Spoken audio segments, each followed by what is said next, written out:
My guest this week is writer, actress, singer, poet, all-round extraordinary performer, speechmaker, Michaela Coel. Hello. Welcome. Hello. Hi. Now, Michaela, I suppose, became famous for chewing gum, first of all, which was sort of comedy drama on Channel 4. Can you tell us how you became a writer, first of all? Oh, yes. It all begins when I become a Christian. I'm not Christian anymore, but I became a Christian in 2006 and read the Psalms and liked them. And so I wrote a poem which was called God's Next Top Model. And I sent it to my friend and I said, "Is this good?" And he said, "Yes." And then I went to a pub with the poem and a Bible in my hand, and I said, "I'd like to read a poem," and they said no. And then they said, "Let's hear the first line," and I gave them the first line of the poem, and somebody said that was good and took my number. Then I wrote some more, and that's when I began writing. I began writing theatre in 2012 in my final year of drama school, because I couldn't find anyone like me in the plays. I didn't feel like I didn't believe myself on the stage. And so then I wrote a story about the world I knew, which was working class East London. And then that was Chewing Gum Dreams, which became Chewing Gum when Channel 4 asked me to turn it into a television show in 2015. So that's when I became a TV writer. I mean, the fact that you were at drama school in itself marks you out as different. So how did you get to there? Yes. Well, when I was a poet, I would go and do all sorts of events, and one popular kind of event was dance shows. So they'd just like put a poem in between this huge dance show, and Che Walker, who's a director, came to watch one of them, and he saw me do a poem, and he said, "You're very good, you should be an actor." And I didn't really have anything to do. I was just kind of floating around, being a poet, and I had no reason to say no, so I said yes. And he taught me for free once a week. He did masterclasses at RADA. Then he said, "Okay, it's time for you to apply to drama school." Didn't know what that was. And so he gave me 3 drama schools to apply to, and I got into one. And so that's how I ended up going to drama school. But what did you think you were going to be when you were a kid? Oh, I really liked sociology. And I went to university. The first time I did political science, I dropped out after 2 months. Then I went back to do English literature and theology. I dropped out after a year.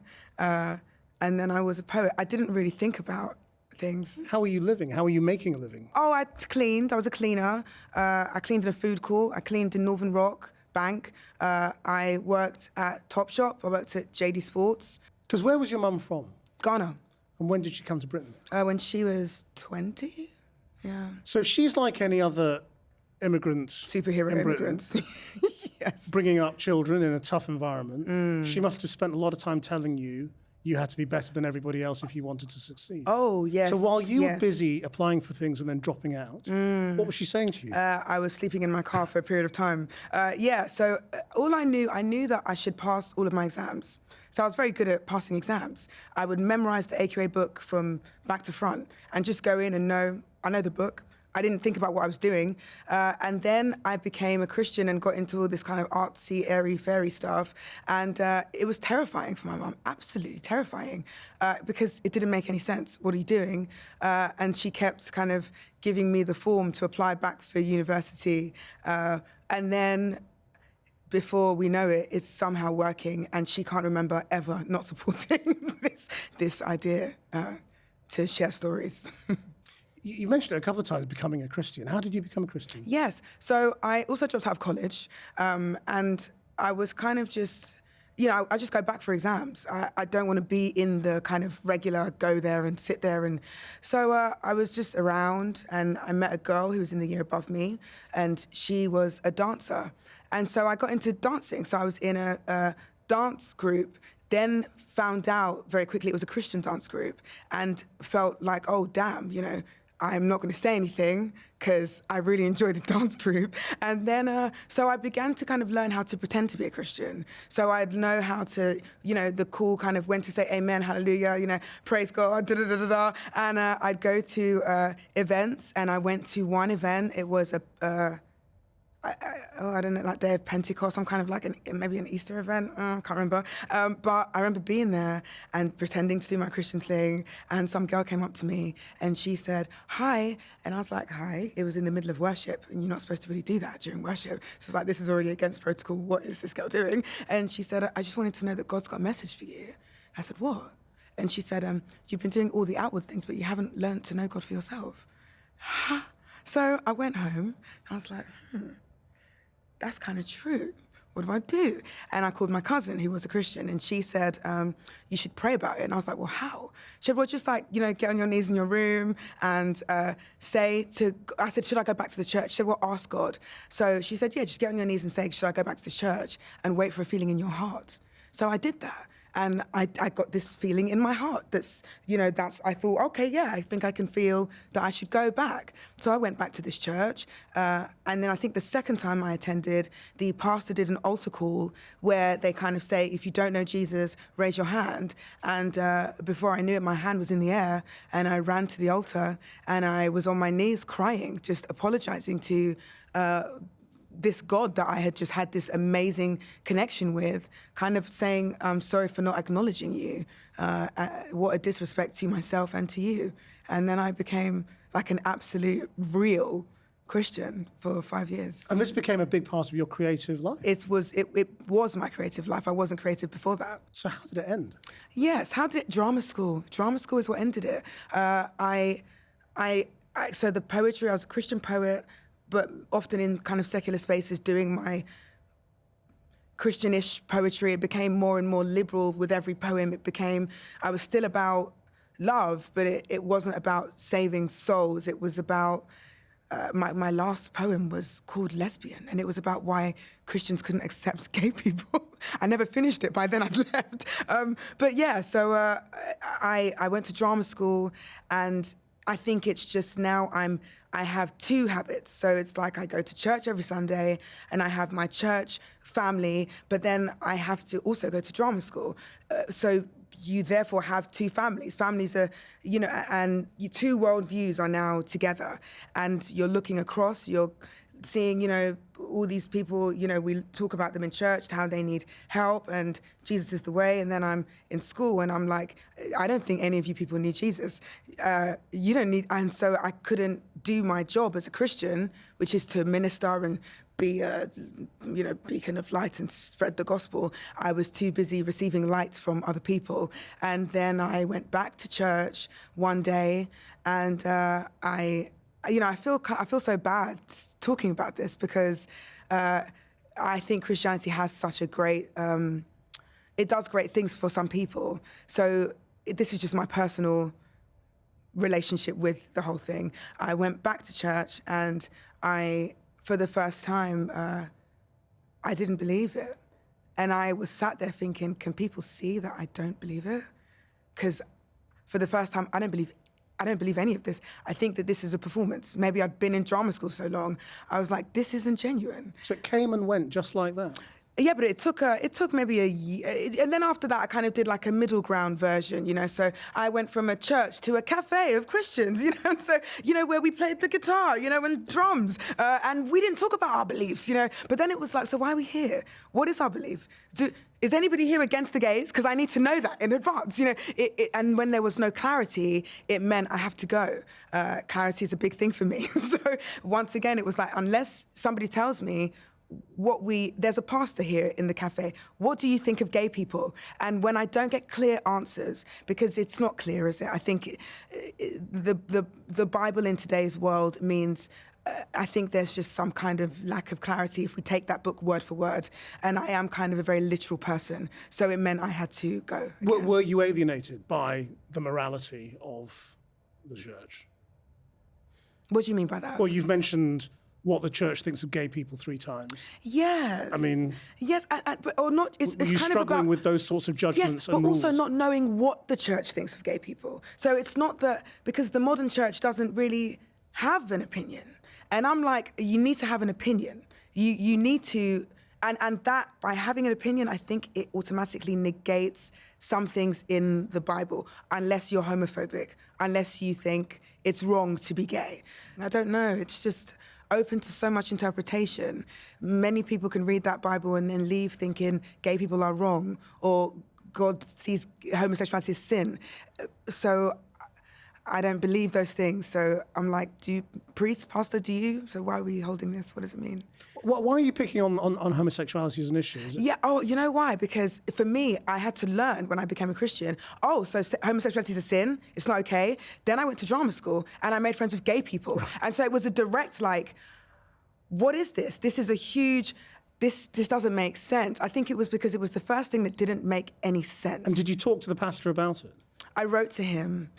I feel terrible because I can't, because these are real people that I at one point really loved and considered family, and I don't know what their opinions are, because when I said, can we meet to discuss these things, when I got there to the meeting, there was no one there. So I don't know, and I never saw them again. That's extraordinary. I know. But there are also loads of Christians. Have you got the right place? Or the right time? It was in the church. I've been out for 5 years, so I think that really did kind of shift things for me when you turn up and there's no one there. There had been other things that I'd written in about very early on. The first thing that didn't make sense was there was things in the Bible about how women can't speak in church, and I was this poet, so for me I was automatically like, this is a conflict, and I wrote, and the answer wasn't clear. So what has filled that space in your life? Because I mean, when you have that kind of faith, that you had, which is a very, very big part of your life, and it's gone. What's replaced it? Yes, I think uncertainty has replaced it. Just the beauty of I don't know. And you like that? I have to like it because I can't change it. There is no. If I change it, that would be to adopt something that isn't real, because we don't know. The truth is, okay, for me, we don't know, which means. I accept Christianity. I actually quite like the Bible. I read it, but I read it with very different eyes than the ones I was using before. My eyes are no longer looking for certainty. I'm looking for mystery. So I'm like, oh, how mysterious. You know, what does this mean? These 7 days of creation. What's this all a metaphor for? You know, let's like see how it applies to the world we're living in now. Just like any book, I love fiction. I'm a writer. So I love reading everything, including the Bible. I love it. I love it, to be honest with you. But it's just very different eyes. So yeah, that's what it's replaced it with. I love not knowing. I mean, you're a sort of evangelical personality, aren't you? Because you're very charismatic. Are you on a mission to change this industry? Because you said, you started writing partly because you didn't see people like you in the work that you were looking at. Yes, because I was someone that looked like me, so it didn't make sense for me to be doing all this kind of, I remember being in a play called The Women, where it's like some 1950s, like, I can't even remember, but it was just like, everyone in this audience knows I was not, there was no character that looked like me doing this at this time. And so I thought, if I'm going to be an actor, I would love to do something that I believe myself that I could do, because that, I think, is part of being a good actor. So I had to leave having at least had a go at being a good actor. So that meant do something that's believable. And that's why I did it. So I was changing something so that I could be happy and that I could believe myself. And I think if the industry sees that, if people in the industry see that and go, I'm going to do the same thing, that's great. But I'm not on a mission to change anyone, no. And yet you do want to, and have stood up and spoken about race and misfits and people who are different in this industry, and how the industry fails them. And you want to change that. Oh, yeah, and I think that's more about I want to protect something, and it's the misfits. So I had an amazing opportunity, and I thought when I started making my phone calls and doing my research and talking to everybody, I thought, oh dear, this isn't very clear. There's not a lot of transparency. There's not a lot of clarity. And so I don't want to kind of be the person at the gates that shepherds all the new writers in to what may be trauma and confusion and a very short-lived career. So I try to protect against that. That isn't me trying to change producers, no. I'm just like, you put me on this stage and I can reach a lot of people like me. And that's not necessarily black people, it's just people like me, and I can warn them, guys, just keep your eyes open because it's not very clear. And what that also does is it kind of, it sounds out the producers who are like me, and they're not always black or female or whatever, but it makes people go, oh, I like that. I want to do things like that.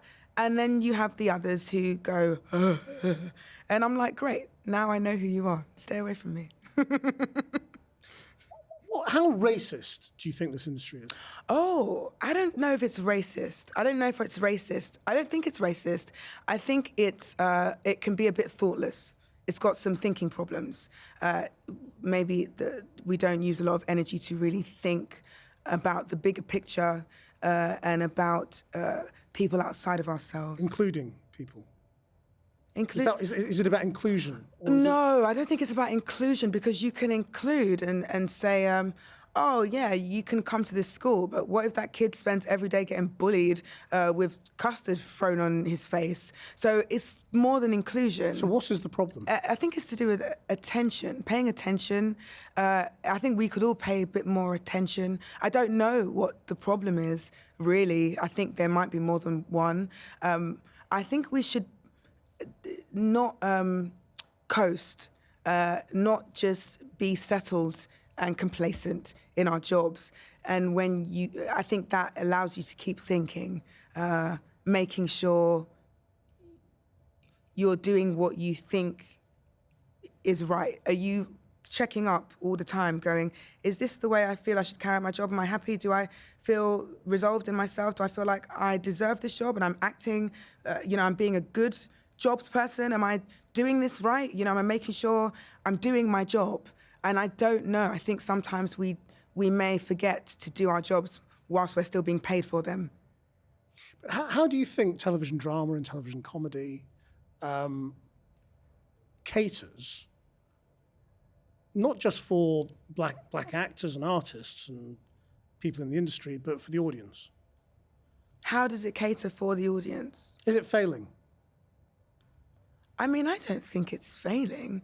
I always go, I was thinking about this morning before I came. I was like, look, here's what's the first thing we have to kind of recognize before we really go into trying to find improving this industry, trying to improve this industry. Maybe like 30 years ago, it would be a real luxury to be complaining about the fact that we may not be catering to audiences that are not white and middle class. That's amazing that now we get to sit here and talk about this on TV. That's cool. I'm a black woman from an immigrant family, and I'm here talking about TV. I did the McTaggart lecture. I'm talking to new writers. I'm hanging out with new writers. I'm bringing them in. I get to let people in to opportunities. That's amazing. And I think we need to know both of these things. So we need to know things are changing and improving, and now how much more can we improve them? I don't think it's failing. I think that mentality is one of despair, and that isn't helpful. I think we need to acknowledge how far we've come. When I think about many other writers and actors who couldn't even last 5 minutes, and they were a lot more talented than me, they had to go to America, or nothing happened at all. So we have to go, okay, that's great. So what is happening right now is awesome. How can we make sure we keep being awesome and we make the awesomeness grow at an even faster rate? How? Talking, dialogue, not skewing over problems, and that's thinking. It's not being complacent. That's also for people like me. I get to a position like this, and I can't go, oh, great, everything's great. I have to keep doing my job and look around and go, hold on, I still feel like I might be a bit of an anomaly. I want to change that. So I can't rest until I'm going to keep annoying people with that. But how easy is it to do? Because I saw an interview you did for the RTS a little while ago about chewing gum. It was after the second series. And you said, we're going to make a third series.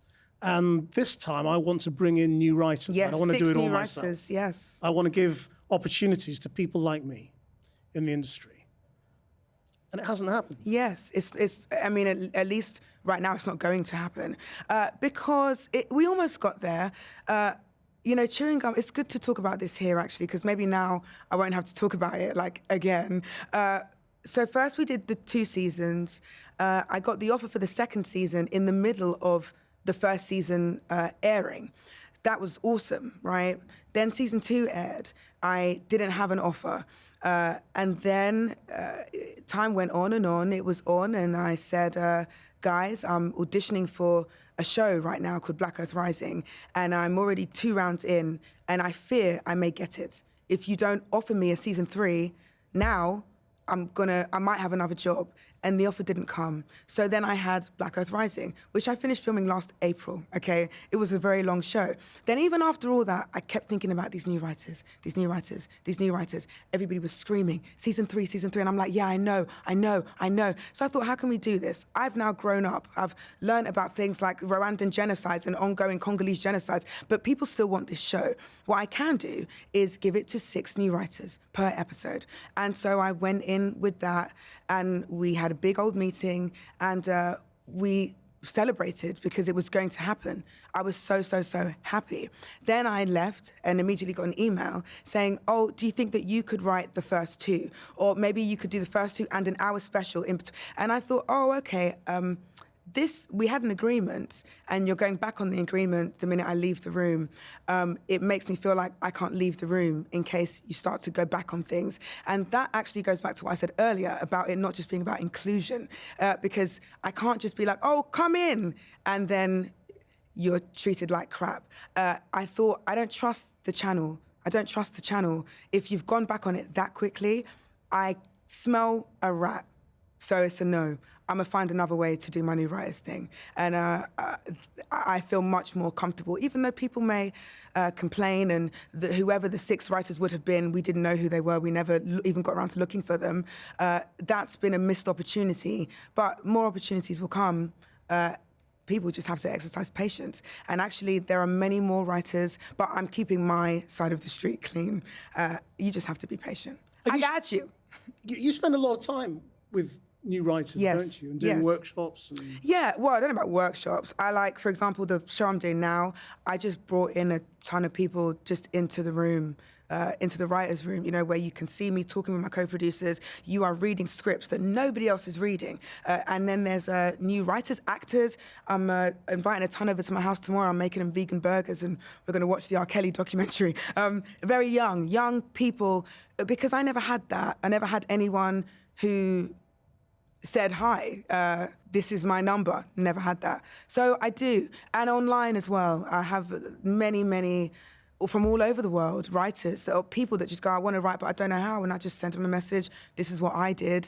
Hopefully that helps. I plan on releasing my scripts. I told everybody on Instagram. On Sunday, I release a PDF of everything, because it's also taxing. There's so many people, which makes you realize there's such limited opportunity. So I go, how can I make sure I'm giving without killing myself? And also I've got to write, I've got work to do. So giving away scripts is so easy. It's like, read that, that's great, read that. Do that. Do something like that. Not just the scripts, though, is it? It's the notes that went with it. Yes, with the and that will tell people an awful lot. Yes, about the process. Yes, because the notes for when it was actually when we were filming it. So the picture edit. I wasn't a writer, a TV writer. I didn't know what I was doing, and I want people to see what it looks like when someone who doesn't know what they're doing is suddenly in a position like that. So now you can see that my language isn't great. I don't word things very well. My sentences are not very clear, in my notes. But I know my vision. So if you have a vision, it doesn't matter if you don't have airs and graces. Doesn't matter. Your vision is what is important. So steer the ship. All you need is vision. You know.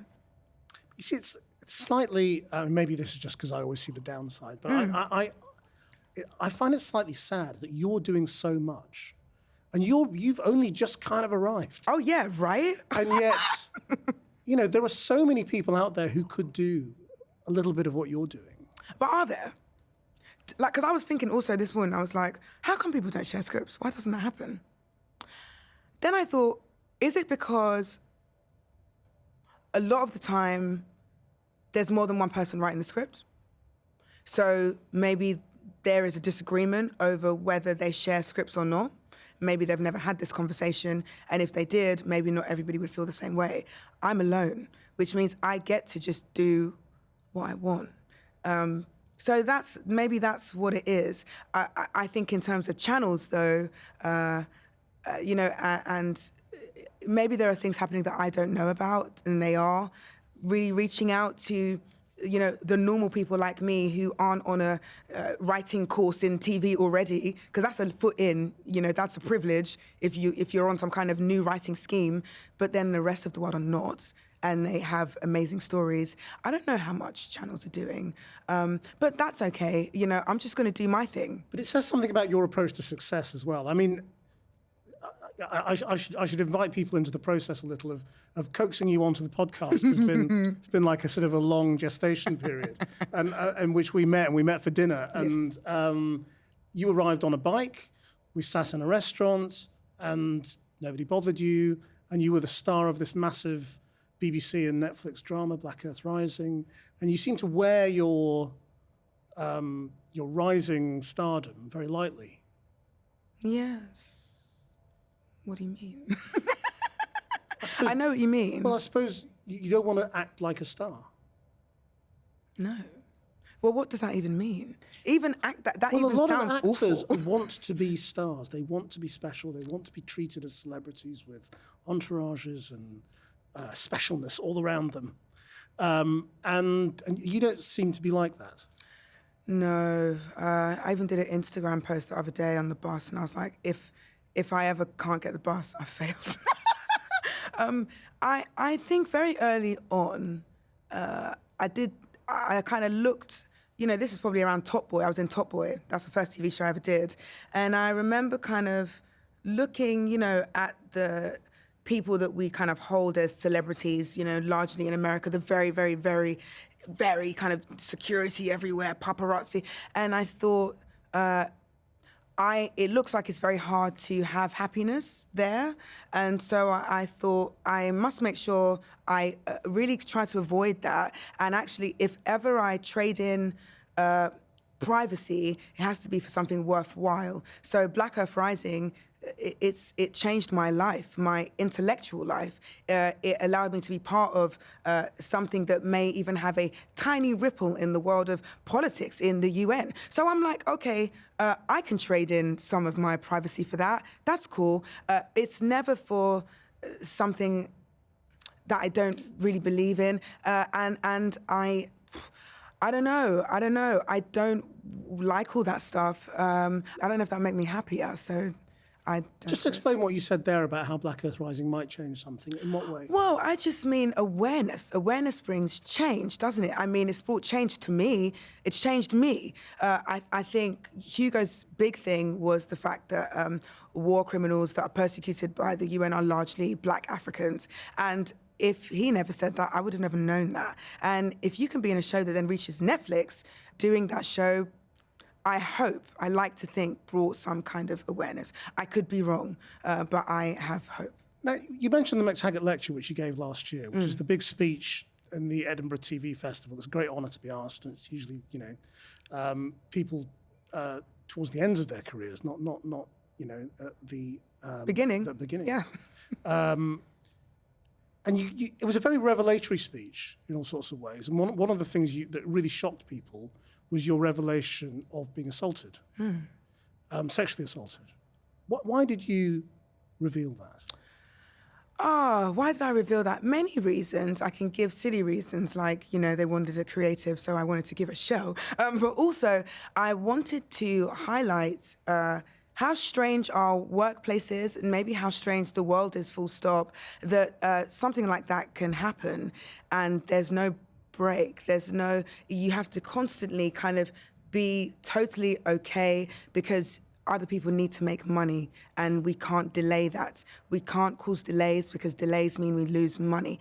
And as for someone who money is great, but it's not as important to me as mental health, and I wanted to really expose that. Because what happened was you were attacked, but then what you revealed was your first reaction was actually to ring the producers. Yes.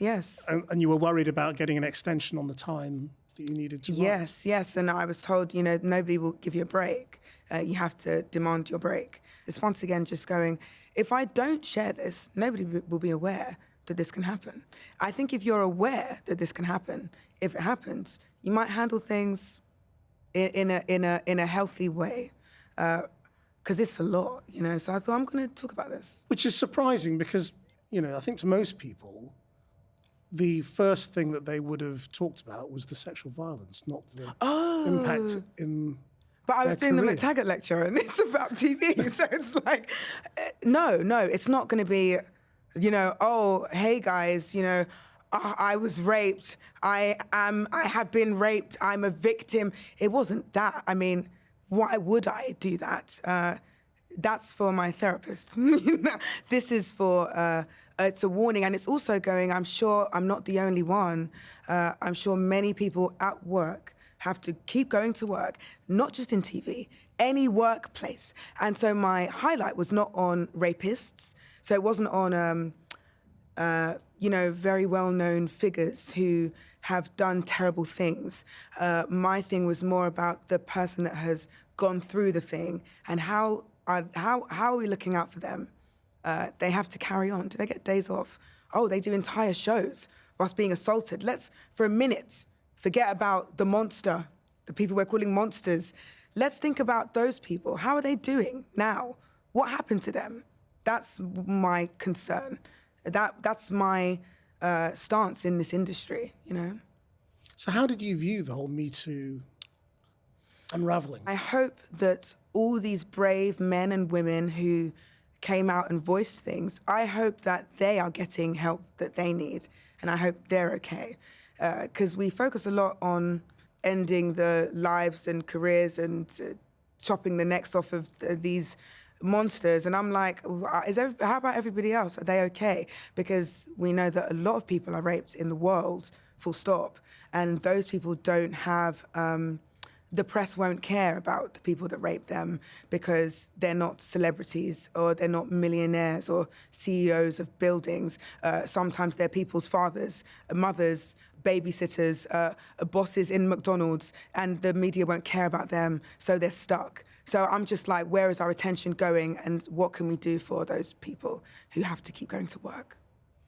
Are you as resilient as you appear to be? No. Generally? No. I have to be, it's hard, But I've learned a lot, and I feel that I'm quite lucky because even to have this mindset, because my mindset's very clear, but this was one that kind of luck afforded me. Many people are not that lucky. So I'm trying to spread this awareness because it's healing. Here I go, evangelical. It does bring healing for your own life. And I think ultimately how you are when you wake up matters more than what monster is beheaded. How do you feel? How are they doing? The women, the men, the children, how are they? Yeah. Do you want to take a moment? Yes.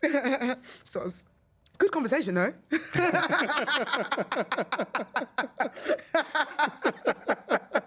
I'm enjoying this. Well, I'm really sorry to provoke that kind of emotion, but I mean, it's you speak very honestly and openly. Yes. And actually, you're sort of doing something with this creatively as well, aren't you? Yes. But you're not going to talk to me about it. I can't, simply because it would be great to really give all my thoughts. I've had yeah, I've had almost 3 years to churn this stuff out in my head. And so I can't talk about it now because we're in January and my show's out in September, and I don't want to kind of just like, just bring me back and You we'll can do come that. back and talk about it And we'll have another tissues time. here and we'll do it all properly. Yeah. Okay. In terms of the reaction you've had to being very open, what effect do you think it's had on your career? Oh, career. I mean, I don't know. I was once asked, actually, in an interview with Hugo, it was a paired interview, and the journalist said, are you scared that nobody will hire you again? And I'd never heard this question, and my honest answer was just like, no. Maybe like people I don't want to work with won't hire me again. Great. I'm not wasting time. But also, I'm a writer, so I begin my career with a pen and a paper. So I'm not worried about how it's going to affect my career. And also, I'm not that worried about my career. Like I said, mental health is more important to me. Like you said, I don't feel attracted to stardom, which means I'm never going to need money for like designer clothes and a big mansion. So I'm okay. I'm very happy just kind of in this place, writing fictional stories and acting. You know, the thing is with the world is that, you know, I could say, oh no, what about the channels? Luckily, you know, I love the channels and I still have an open relationship with the channels. But, you know, even if the channels don't, there's so many ways you can make work. This is 2019, you know, like, YouTube is a thing. Like, it's okay. It's always okay. And do you feel in control of yourself and your public persona and how you look and how you're treated? Or do you feel, you know, people trying to turn you into a commodity? I don't think anybody is ever fully in control of their persona, whether you're in the public eye or not. People will have ideas of you that are not true, whether you are on television or not. I'm in control of how I feel about myself, and that's great. You know, yeah, I love, my mum makes my dresses, you know, and she's really good at that. I can always find an auntie on some corner of the side road of a market to come make me a nice dress made of some cheap fabric. I'm in control of my dresses, but I also I love doing a photo shoot where I wear name brands and, you know, makeup and flashy earrings. I just like playing. I almost don't mind. I'm not trying to control my public persona. So it means I'm not thinking about that stuff that much. I mean, you mentioned your mum. I mean, Yes. what about your own identity? I mean, what do you feel you are? I mean, are you one of those people who thinks of yourself as a second-generation immigrant, as an African, or as a Brit? I mean, what are you? I'm probably all those things, right? Definitely all those things. I'm British, I'm African, I'm a child of an immigrant. I am here. So, you know. So how comfortable do you feel in Britain right now? Oh, you know, how comfortable do I feel in Britain?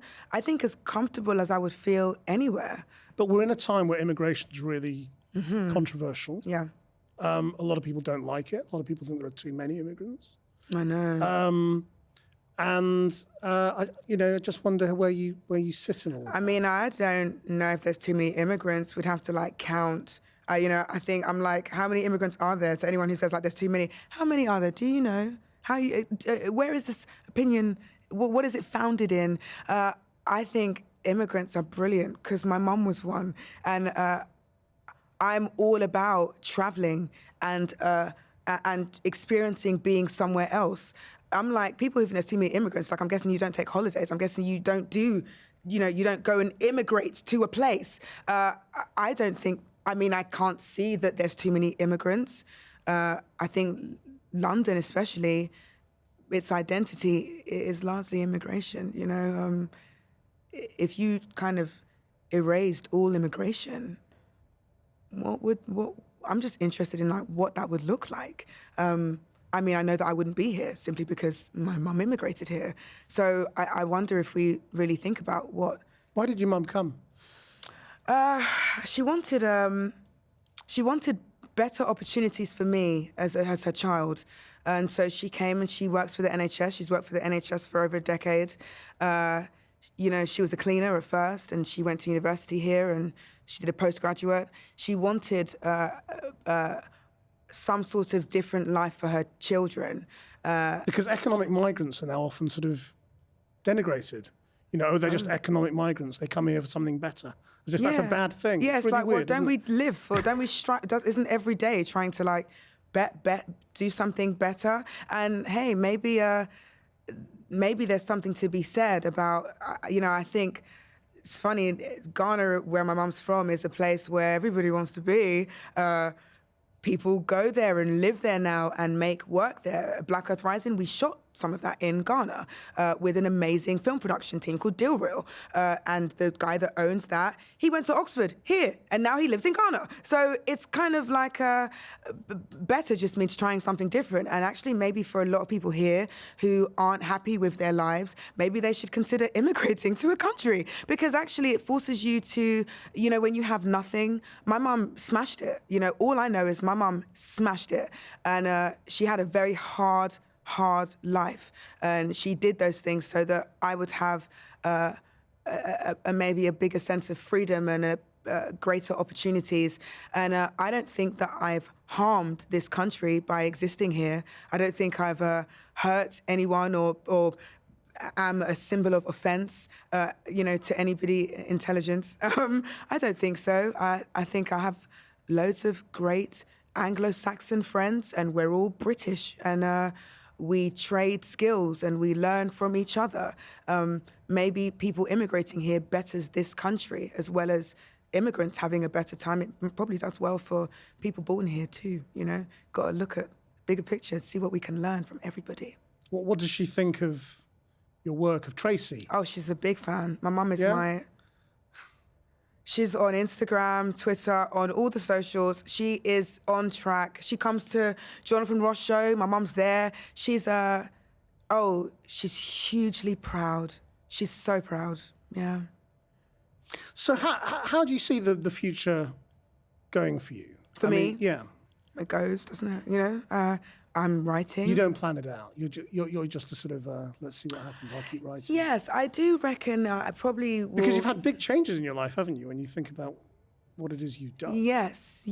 Everything's been a big change. Even from becoming a poet in 2006, on May the 22nd, that's the date that I wrote my first poem. I celebrate it every year. That's a big change, you know, like, my life has been full of huge changes. When I became a Christian, it was a big change. When I left, it was a big change. Every change is big. And so I assume I'll keep making big changes, but none of them overwhelm me. Or, you know, I try not to be overwhelmed too long by any of them. I might try and write a book next year, something. A fiction or non-fiction book? I don't even know. But, you know, loads of publishers would like me to write a book. And I always say, accept every invitation. And so I'm like, okay, how could I do that? What could I do? Maybe I'll try and do a book. Don't know what it's going to be about. I mean, this program's called Ways to Change the World. Do you have a list of things you'd like to do? The world is moving at a very quick rate. And, you know, people want to hog and hold privilege. They want to hold it and hog it. The thing is with this world is that now it's like, oh, you can keep that. We found a whole new thing over here. This is the threat that things like Netflix, that things like online streaming, that things like Instagram pose to privilege. My house is a house of privilege. This TV house is a privileged house. So I'm like, are we going to share, or do we have to find a plan B to make sure the misfits are accommodated for? And I'm not about joining the team that hog and that perpetuate privilege and exclusivity. I don't want to do things like that. So if ever I can host and invite people in and make sure they have a good time and make sure they don't like wreck the house, you know, because it's my house now, that's my thing. I'm having a party, come. Michaela Coel, thank you very much indeed. Pleasure, Thank you for sharing Krishnan. your ways to change the world.